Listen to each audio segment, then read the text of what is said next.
तो कहानी शुरू होती है कोयो से, जिसे आज मिलने वाली है एक न्यू जॉब। और ये जॉब बहुत ही ज्यादा स्पेशल होने वाली है क्योंकि हमारा भाई हैंडल करने वाला है 5 ब्यूटीफुल फीमेल एथलीट्स को, ताकि वो सब अपने अपनी फील्ड में टॉप पे परफॉर्म कर सकें। अगले दिन चलते चलते कोयो एक गिरी हुई लड़की को देखता है और उसको उठाने के लिए जाता है, लेकिन गिरने की वजह से उसके हिप में दर्द था। पर जैसे ही हमारा भाई पीछे टच करता है, वो लड़की जोर से चीख मारती है और अचानक से उसका दर्द गायब हो जाता है। भाई ये कौन सा ब्लैक मैजिक था, किसी को नहीं पता, बस हम ये देख रहे हैं। अब कोयो जा रहा है सीवा एकेडमी, जहाँ नेशनल स्पोर्ट्स टीम प्रैक्टिस करती है, यानी सारे फेमस एथलीट्स। कोयो एक न्यू केयर टेकर की जॉब के लिए जा रहा है क्योंकि भाई बहुत ही ज्यादा गरीब है। स्कूल की फीस भरने के लिए उसको खुद पैसे कमाने पड़ेंगे। उसके बाद कोयो एक घर में एंटर करता है क्योंकि उसे लगता है कि अंदर कोई भी नहीं है, पर अंदर जाते ही उसे दिखती है एक super cute yellow heard girl जो कपड़े पहन रही होती है और उसका नाम अरोमा होता है, जिसे देखकर अरोमा सीधा कोयो को एक जोरदार मुक्का मार देती है। कोयो डर के भागता है और फिर एक लड़की से टकराता है जिसका नाम मिजुकी होता है और वो दोनों जमीन पर गिर जाते हैं। इसको देखकर अरोमा फिर से आती है और कोयो को झाड़ू से पिटाई कर देती है। कुछ देर बाद मिजुकी बताती है कि कोयो कोई ठरकी लौंडा नहीं है बल्कि उनका न्यू केयर टेकर है, और ये बात अरोमा को बिल्कुल भी पसंद नहीं आती। कोयो भी बोलता है कि मैं कोई वियर्ड आदमी नहीं हूँ, मैं तो बस फर्स्ट ईयर स्टूडेंट हूँ, फीस के लिए जॉब कर रहा हूँ। उसके बाद मिजुकी अपना इंट्रोडक्शन देती है कि वो एक फेमस वॉलीबॉल प्लेयर है जिसे कोयो भी टीवी पर देख चुका है। अरोमा इंट्रो देने से मना करती है तो मिजुकी बताती है कि aroma first year basketball player है और उसने मिडिल स्कूल में काफी सारे चैंपियनशिप जीत चुकी है। अरोमा बीच में बोलती है कि ये लड़का मुझे बिल्कुल भी पसंद नहीं है और मैं चाहती हूँ कि ये लड़का यहाँ से भाग जाए, और इतना कहकर वो गुस्से में वहाँ से चली जाती है। बाहर जाकर अरोमा फिर से गिर जाती है और उसके एंकल पर चोट आ जाती है। मिजुकी डॉक्टर बुलाने जाती है, पर तब तक कोयो आगे आता है और अरोमा का फुट चेक करने लगता है। जब कोयो उसको टच करता है तो अरोमा को कुछ कुछ फील होने लगता है और वो बोलती है कि मुझे इसकी हेल्प नहीं चाहिए, पर कोयो समझाता है कि अगर अभी केयर नहीं मिली तो इंजरी बढ़ सकती है और उसका पूरा बास्केटबॉल करियर खतरे में पड़ सकता है। कोयो बताता है कि उसने अपने पेरेंट्स से थेरेपी ट्रेनिंग ली है और उसका ड्रीम है एक स्पोर्ट्स डॉक्टर बनना। ये सुनकर अरोमा मान जाती है और उसे अपने रूम में ले जाती है थेरेपी के लिए। अरोमा बेड पर लेटते ही सोचती है कि मैं खुद ब खुद कैसे बेड पर लेट गई, कहीं कुछ हैंकी पैंकी तो नहीं हो जाएगा। उसके बाद कोयो थेरेपी शुरू करता है, हिप लेग्स मसल सब चेक करता है और अरोमा को हर टच पर अलग ही फीलिंग होती है और वो शर्म के मारे पानी पानी हो जाती है। कुछ ही मिनटों में उसका पूरा दर्द गायब हो जाता है और अरोमा थैंक्स बोलती है। कोयो जवाब देता है कि मैं आगे भी तेरी बॉडी का पूरा केयर करूंगा, स्ट्रेचिंग, मील्स, प्रैक्टिस सब में हेल्प करूंगा। अरोमा स्माइल के साथ कहती है कि ज्यादा खुश मत हो, तो किसी भी एंगल से केयर टेकर नहीं लगता। और तभी रूम में आते हैं एकेडमी के चेयरमैन। उसके बाद मिजुकी फिर से कोयो का इंट्रोडक्शन कराती है। वो कहती है कि गर्ल्स, ये है हमारा न्यू केयर टेकर कोयो, और वो कोयो को सभी लड़कियों का नाम बताती है। Mizuki 3rd year volleyball, Aroma 1st year basketball, Izumi 2nd year swimmer, Chiyo 2nd year table tennis और लास्ट में ओबा 1st ईयर सॉसर। मतलब इस घर में पूरे 5 लड़कियां हैं और इन सब का केयर कोयो करेगा, और सभी लड़कियां कोयो को अजीब नजर से घूर रही होती हैं मिजुकी को छोड़कर। चेयरमैन बताता है कि कोयो के डैड उसके पुराने दोस्त हैं, इसलिए उसने कोयो को जॉब दिलवाई। अगर कोयो इन 5 गर्ल्स को फिजिकली और मेंटली स्टेबलाइज कर पाया तो उसे यूनिवर्सिटी की स्कॉलरशिप मिलेगी, और यही है कोयो का मिशन। नेक्स्ट सीन में कोयो सबके लिए ब्रेकफास्ट बनाता है और मिजुकी ने स्पेशली उसे इनवाइट किया था ताकि सभी लोग दोस्त बन जाएं, पर अरोमा को आज भी कोयो पसंद नहीं। अरोमा बोलती कि इसने मुझे कपड़े बदलते देखा और इसने मुझे टच भी किया। कोयो बोलता है कि टच करना टच थेरेपी का हिस्सा था और गलती से कपड़े बदलते देखना वो भी एक एक्सीडेंट था। मिजुकी सबको समझाती है कि चेयरमैन ने कोयो को केयरफुली चूज किया है और वो सिर्फ उनको हेल्प करने आया है। उसके बाद ओबा को गुस्सा आ जाता है क्योंकि अरोमा की बकबक से उसका ब्रेकफास्ट बिगड़ रहा था। अरोमा बोलती कि मैं तो बस वार्निंग दे रही थी, अगर तुम लोगों को प्रॉब्लम है तो तुम अपनी बॉडी की खुद केयर कर लेना। नेक्स्ट सीन में कोयो सबके कपड़े सुखा रहा होता है और हमें पता चलता है कि अंडरवियर गर्ल्स खुद धोती हैं, कोयो सिर्फ बाहरी कपड़े संभालता है। तभी उसके हाथ में अरोमा की अंडरवियर आ जाती है और उसी वक्त चियो भी उसे देख लेती है, और ये देखकर कोयो की हालत खराब भाई की सीधे फट जाती है। उसके बाद चियो भागते हुए बाहर जाती है और ये बात अरोमा को भी पता चल जाता है, जिससे उसका दिमाग पूरा खराब हो जाता है और वो सीधा कोयो को जोरदार थप्पड़ दे देती है। अब नेक्स्ट सीन में कोयो क्लीनिंग कर रहा होता है और उसकी पूरी फटी हुई होती है कि अगर उसने फिर से कोई गलती कर दी तो मुझे जॉब से निकाल दिया जाएगा। अब सफाई करते हुए कोयो को एक रूम से गंदी स्मेल आती है। वो रूम ओपन करता है और अंदर जाते ही पूरा रूम कूड़े से भरा होता है, और यहीं पे कोयो का पैर फिसल जाता है और वो सीधा इजुमी के ऊपर जाके गिरता है। अब इतनी क्यूट लड़की कूड़े में क्यों पड़ी थी? तब हमें पता चलता है कि ये कोई कूड़ा घर नहीं था बल्कि इजुमी का ही रूम था जो हमेशा ऐसे ही बिखरा होता है। और तभी अरोमा भी वहाँ आ जाती है और इस पोज में इन दोनों को देख के कुछ गलती समझ लेती है। नेक्स्ट सीन में अरोमा एक फर्जी सा कट लगा के सारी लड़कियों के सामने कोयो पर इल्जाम लगाती है। वो कहती है कि इसने मेरी चड्डी चुराई और ये मेरे बेड में भी घुस गया, और वो बोल देती है कि इसे हॉस्टल से निकाल देना चाहिए। ये सुनते ही हमारा भाई डर जाता है कि बस अब जॉब गई, लेकिन तभी ओबा कोयो की साइड लेती है और सबको सच बताती है। अरोमा ने अपनी चड्डी गलती से वॉशिंग मशीन में डाल दी जो कोयो के हाथ लग गई थी, और इजुमी का रूम हमेशा बिखरा रहता है इसलिए कोयो फिसल के इजुमी के ऊपर गिर गया। उसके बाद सबको साफ हो जाता है कि कोयो बेगुनाह है, और ये सुन के अरोमा का दिमाग खराब हो जाता है, पर मिजुकी उसको कोयो को सॉरी बोलने के लिए कहती है और अरोमा मजबूरी में उसे सॉरी बोल देती है। नेक्स्ट सीन में कोयो अपने रूम में थका हुआ लेटा है और वो ओबा के बारे में सोच रहा है कि उसने मुझे आखिर क्यों बचाया, और तभी आओबा उसके रूम में आ जाती है। कोयो थैंक यू बोलता है पर आओबा कहती है कि मैंने तुझे बचाया तो बदले में तू मेरे लिए कुछ करेगा। इतना बोल के आओबा सीधा कोयो के ऊपर लेट जाती है और वो बोलती है कि उसको बस थोड़ा सा गर्मी चाहिए क्योंकि उसे ठंडी लग रही है, और वो कोयो के ऊपर लेटने से पहले अपने सारे कपड़े उतार देती है। आओबा अपना पूरा हुस्न दिखाने के बाद कोयो से कहती है कि उसके शोल्डर्स पर मालिश कर दो क्योंकि कल की प्रैक्टिस ने उसे पूरी तरह थका दिया था। फिर कोयो कहता है कि तुम्हारी स्किन तो काफी सॉफ्ट है। आओबा ब्लश करते हुए बोलती कि मैं सिर्फ गेम में अच्छी नहीं हूँ, रियल लाइफ में भी मल्टी टैलेंटेड हूँ और मुझे स्पेनिश भी आती है। फिर आओबा उसे पूछती कि तुम किस चीज में अच्छे हो। कोयो बोलता है कि मैं किसी का भी वेट गेस कर सकता हूँ, जैसे कि तुम्हारा वेट है 46 kg, और ये बिल्कुल सही निकलता है। उसके बाद कोयो मसाज स्टार्ट करता है और आओबा के अजीब अजीब साउंड निकलने लगते हैं। मसाज के बाद कोयो निकल जाता है और आओबा सोचती कि ये लड़का पिघलता क्यों नहीं, अब इसे प्यार में गिरवाना पड़ेगा। नेक्स्ट सीन में कोयो किचन में काम करते वक्त सोचता है कि कहीं आओबा उसे फंसाने की कोशिश तो नहीं कर रही, पर रियलिटी में आओबा को अपना हाई स्कूल बॉयफ्रेंड नहीं मिला था, इसलिए अब वो कोयो को ही पटाएगी क्योंकि कोयो के टच से उसका दिमाग लिटरली बंद हो जाता है। कोयो भी डिसाइड करता है कि अब वो भी आओबा से दूरी बना के रहेगा। जब कोयो आओबा को चाय देने के लिए जाता है तब आओबा सीधा अपना दुकान खोल के उसके सामने बैठी होती है। कोयो तुरंत समझ जाता है कि इसको ट्रैप बोला जाता है और वो साइलेंट रहकर टी दे देता है क्योंकि स्ट्रेचिंग से पहले टी बॉडी को रिलैक्स करती है। उसके बाद स्ट्रेचिंग स्टार्ट होती है और आओबा को फिर से वही फीलिंग आती है। एक मोमेंट में कोयो ऐसे पोजीशन में आ जाता है कि उनके फेसेस बिल्कुल क्लोज आ जाते हैं। आओबा शर्मा जाती है और अच्छा मौका देकर कोयो का फेस सीधा अपने चेस्ट में दबा लेती है, पर कोयो फिर भी कंट्रोल में रह के पीछे हट जाता है। अब वो बैक साइड में स्ट्रेचिंग करना शुरू कर देता है और आओबा सोचती कि ये बंदा आखिर कैसे कंट्रोल कर सकता है। कोयो आओबा का शोल्डर्स और फिर वहाँ जहाँ बाल होते हैं वहाँ पर मसाज करता है और आओबा के तो पसीने छूट जाते हैं। कोयो बोलता है कि वो जो तुमने टी पी थी वो रोज टी थी, इसलिए बॉडी रिलैक्स होके पसीना आ रहा है। ये सुनते ही आओबा गुस्से में आके अपनी चड्डी उतार कर कोयो के मुंह पे फेंक देती है क्योंकि ये उसका ट्रैप था ताकि कोयो पिघल जाए। पर कोयो सोचता है कि आओबा मुझे जॉब से निकालने के लिए फुल मूड में है, पर मैं भी पिघलने वाला नहीं हूँ। मुझे फ्यूचर में फीमेल एथलीट्स को चेक करना ही होगा, इसलिए मैं पहले से प्रैक्टिस कर लेता हूँ, और वो बिना पिघले मसाज कंटिन्यू रखता है। आओबा लिटरली बेहोश के कागार पर आ जाती है क्योंकि कोयो ने हर ट्रैप को सर्वाइव कर लिया था। तभी इजुमी वहाँ आ जाती है क्योंकि उसने अंदर से आओबा की चीखें सुनी थी। ये सीन देखते इजुमी बोलती है कि तुम दोनों अपना प्रोग्राम कंटिन्यू रखो, लेकिन कोयो तुरंत बोलता है कि तू गलत समझ रही है, हम दोनों सिर्फ स्ट्रेचिंग कर रहे हैं। इजुमी पूछते कि फिर आओबा चिल्ला क्यों रही थी। आओबा बोलती कि क्योंकि स्ट्रेचिंग में काफी मजा आ रहा था। इजुमी पूछती कि फिर तू नंगी क्यों है। आओबा बोलती कि क्योंकि मुझे गर्मी लगी थी इसलिए मैंने सारे कपड़े उतार दिए। ये सुनते इजुमी नोट्स लिखती है और वहाँ से चली जाती है। खैर अब आओबा बोलती है कि मेरा सारा प्लान शॉर्ट हो गया। कोयो बोलता है कि मतलब ये सब तेरा प्लान था मुझे यहाँ से निकालने के लिए। आओबा चौंक जाती है और कहती है कि अरे नहीं, एक मिनट, मतलब तुझे पहले से ही पता था। ये सुनकर कोयो शर्मा जाता है, जिसे देखकर आओबा सोचना शुरू करती है कि गुड, मेरे पास अभी भी चांसेस हैं। आओबा कपड़े पहनती है और फिर कोयो से बोलती है कि मैं फिर से स्ट्रेचिंग करवाने आऊंगी और अगर तुझे अपनी जॉब बचानी है तो तुम्हें वही करना होगा जो मैं बोलूं। इतना बोलकर आओबा वहाँ से चली जाती है और हमारा भाई टेंशन में आ जाता है। अगली सुबह कोयो पूरी रात सो नहीं पाया था सिर्फ आओबा के चक्कर में। तभी इजुमी उसको आओबा की गंदी गंदी फोटोज भेजकर अपने रूम में बुलाती है। कोयो इजुमी के रूम में पहुंचता है और देखता है कि इजुमी मांगा ड्रॉ कर रही होती है। कोयो के मन में तुरंत एक डाउट आता है कि कहीं ये भी आओबा की तरह मुझे ट्रैप में तो नहीं फंसा देगी।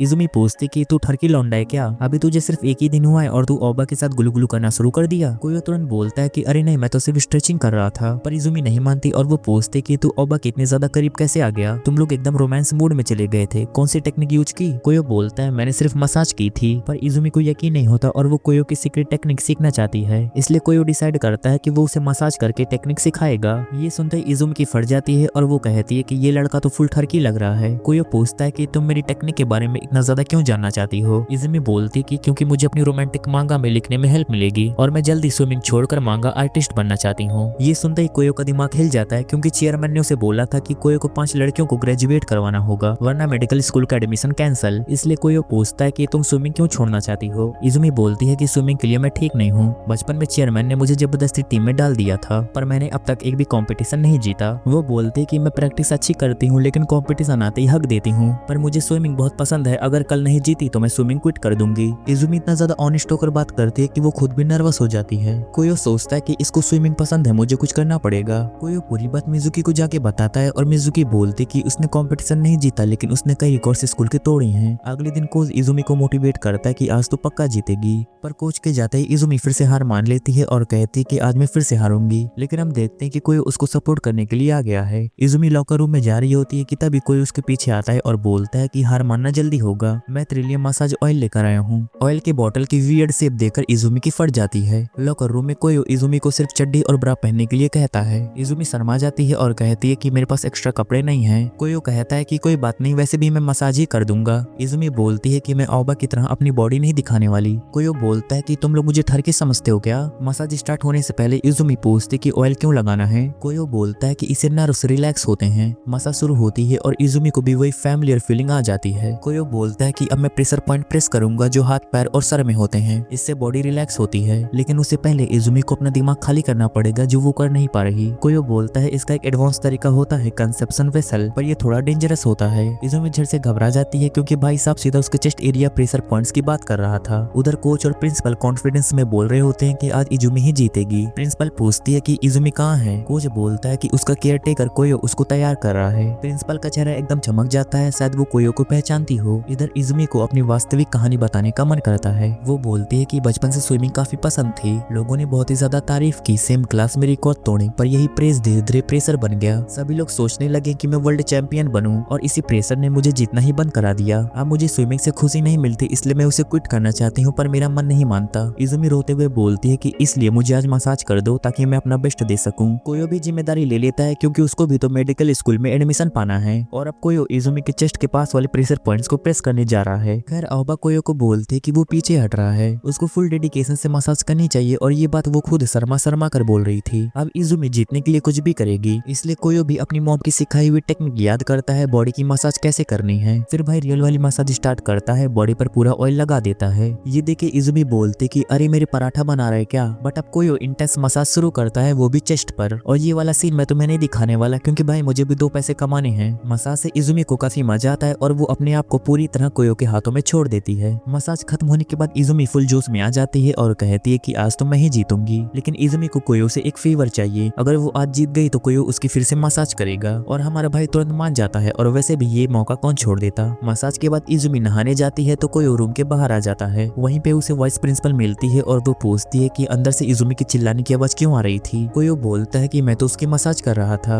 ये सुनकर वाइस प्रिंसिपल क्लोज आकर बोलती है कि मसाज, मुझे तो कुछ और ही लग रहा था, वैसे क्या तू मेरी भी मसाज कर देगा। कोयो बोलता है कि हाँ ठीक है कर दूंगा और तभी कोच आकर बोलता है कि इजुमी की रेस स्टार्ट होने वाली है। ये सुनकर वाइस प्रिंसिपल बोलते है कि मसाज मैं किसी और दिन करवा लूंगी और अगर कोयो ने स्टूडेंट के साथ कुछ गलत किया तो फिर बहुत ही ज्यादा बुरा हो जाएगा। और ये बोलकर वो वहाँ से चली जाती है। कोयो बाहर आकर सोचता है कि वाइस प्रिंसिपल की नजर मेरे ही ऊपर है, पर मैं कौन सा किसी लड़की के साथ कुछ गलत कर रहा हूँ। अब सीन शिफ्ट होता है और हम देखते हैं कि इजुमी कंपटीशन जीत चुकी है। उसकी दोस्त पूछती है कि ये कैसे हो गया। इजुमी शर्मा जाती है क्योंकि ये सब गंदी गंदी मसाज की वजह से हुआ और वो कोयो की मसाज वाली बात अपने फ्रेंड्स को नहीं बताना चाहती, वरना कोयो को भी उसकी मसाज करनी पड़ेगी। रात को इजुमी अपनी जीत से काफी ज्यादा खुश होती है और वो मांगा ड्राइंग भी नहीं छोड़ना चाहती। इस टाइम वो कोयो की ड्राइंग बना रही होती है क्योंकि रेस सिर्फ वो उसकी वजह से जीत पाई थी। तभी कोयो पीछे से बोलता है कि तू जीत गई, अब मैं वो करूंगा जो तू चाहती थी, फिर से मसाज। ये सुन के इजुमी शर्मा जाती है, बट ये सब सपना था जो इजुमी चाहते थे कि ये सच हो जाए। उसके बाद सब लोग इजुमी की जीत सेलिब्रेट कर रहे होते हैं और खाना बनाया कोयो ने बिल्कुल रेस्टोरेंट जैसा और आओबा ने भी उसकी मदद की। तभी चियो पूछती कि तुझे कुकिंग कैसे आती है। कोयो बोलता है कि मैं अपनी आंटी के रेस्टोरेंट में हेल्प करता था। अरोमा बोलते है कि कुकिंग भी मसाज भी मतलब सब परफेक्ट। तभी आओबा कोयो के ऊपर चिल्लाकर कहती है कि हम यहाँ खाना खा रहे हैं और तुम ये चिपकना कहीं और जाके करो। तभी चियो इजुमी से पूछती है कि तू तो लड़खड़ा रही थी, आखिर जीती कैसे। इजुमी बोलती है कि ये सब कोयो की वजह से हुआ है, उसकी मसाज ने मुझे रिलैक्स कर दिया था। लेकिन तभी कोयो बोलता है कि नहीं तू अपने एफर्ट से जीती है। ये सुनकर मिजुकी पूछते कि कोयो ने आखिर कैसी मसाज की थी, लेकिन इजुमी तुरंत कोयो का मुंह बंद कर देती है और बोलती है कि कुछ भी मत बोलना। पर अरोमा और आओबा जानना चाहती थी, पर मिजुकी बोलती है कि अगर तुम लोग इसे सीक्रेट रखना चाहते हो तो कोई बात नहीं। लेकिन तभी आओबा बोलती है कि मैं तभी खाना खाऊंगी जब कोयो मुझे अपने हाथ से खाना खिलाएगा। कोयो को पता था कि वो चाल चल रही है, बट आओबा के रूल के हिसाब से उसे मानना पड़ेगा और वो उसे अपने हाथों से खाना खिलाता है। के बाद आओबा खुश हो जाती है और कोयो उसे चिपकने लगती है, जिसे देखकर अरोमा और मिजुकी जल जाती हैं। मिजुकी बोलती कि आओबा बस कर उसे अनकंफर्टेबल फील हो रहा है और उसके बाद आओबा उसे छोड़ देती है। नेक्स्ट सीन में कोयो बर्तन धो रहा होता है और चियो की आंखें बहुत ही ज्यादा दर्द हो रही होती है क्योंकि वो पूरी रात गेम खेल रही थी। उसने अपनी प्रैक्टिस भी मिस कर दी और उसे बिल्कुल भी चिंता नहीं होती और वो बोलती है कि कल कर लूंगी। और वो रात को फिर से गेम खेल रही होती है और वो हार कर बहुत ही ज्यादा गुस्सा हो रही होती है। तभी कोयो दरवाजा नॉक करता है। चियो बोलती कि तो मुझे सोने बोलने आया है ना। कोयो बोलता है कि नहीं, मैं तेरे गेम एडिक्शन खत्म करने आया हूँ और चेयरमैन ने बोला है कि तेरी प्रैक्टिस मिस नहीं होनी चाहिए। कोयो बोलता है कि तू हार रही है क्योंकि तेरी गर्दन और शोल्डर्स काफी टाइट हैं, इसलिए मुझे तेरी मसाज करनी होगी। जिस पे चियो रेडी हो जाती है। तब कोयो बोलता है कि बहुत सी ऐसी जगह है जहाँ मसाज करने में बहुत ही ज्यादा मजा आएगा, जैसे कि बगल में। ये सुनकर चियो की फट जाती है, पर वो सोचती है कि चलो ट्राई करते हैं। वो पूछती है कि गुदगुदी तो नहीं होगी ना। कोयो बोलता है कि ये तो बेड पे लेट के ही पता चलेगा। चियो का बेड पूरा गंदा पड़ा होता है और वो कोयो को साफ करने के लिए बोलती है और अपना भाई मान जाता है। चियो बोलते है कि तुझे अरोमा पसंद है या आओबा, दोनों का क्रश तेरे पे है। उसके बाद कोयो को वाइस प्रिंसिपल की की बात याद आ जाती है और वो इग्नोर करता है और रूम साफ करता है। चियो बोलते कि अरोमा और आओबा तुझसे प्यार कर बैठेंगी और मैं तेरी हेल्प करूंगी। उसके बाद मसाज का टाइम आ जाता है और कोयो उसके शोल्डर्स पे मसाज करता है और चियो को बहुत ही ज्यादा मजा आता है। मसाज करते हुए कोयो को लगता है कि चियो के शोल्डर्स का मसल काफी खराब है गेम खेलने की वजह से, और वो डिसाइड करता है कि वो उसे ठीक करेगा। कोयो उसके बगल साइड में मसाज करता है और चियो को काफी गुदगुदी होती है और वो हंस पड़ती है। कोयो बोलता है कि तुझे बहुत ही ज्यादा हंसी आ रही है, अब नहीं आएगी। फिर उसके प्रेशर पॉइंट को दबाता है और उसे दर्द होता है और वो फिर से दबाता है और चियो उठ जाती है। कोयो उसका हाथ पकड़ के बताता है कि मैं तो धीरे धीरे दबा रहा हूँ, इसलिए तुझे दर्द नहीं होना चाहिए। वो समझाता है कि बगल के शोल्डर्स कनेक्टेड होता है, मसाज करने से नेक रिलैक्स होती है और पीछे स्मॉल नॉट्स बन जाती हैं जिन्हें दबाने से दर्द होता है। चियो को दर्द नहीं चाहिए, पर कोयो बोलता है कि मैं तेरा गेमिंग एडिक्शन छुड़वा कर रहूंगा। तेरी बॉडी परफेक्ट है, तू कोल्ड ड्रिंक भी नहीं पीती, सिर्फ पानी पीती है, तू एकदम डिसिप्लिन एथलीट है। अपनी तारीफ सुनकर चियो बहुत ही ज्यादा शर्मा जाती है और ये एपिसोड यहीं पर खत्म हो जाता है।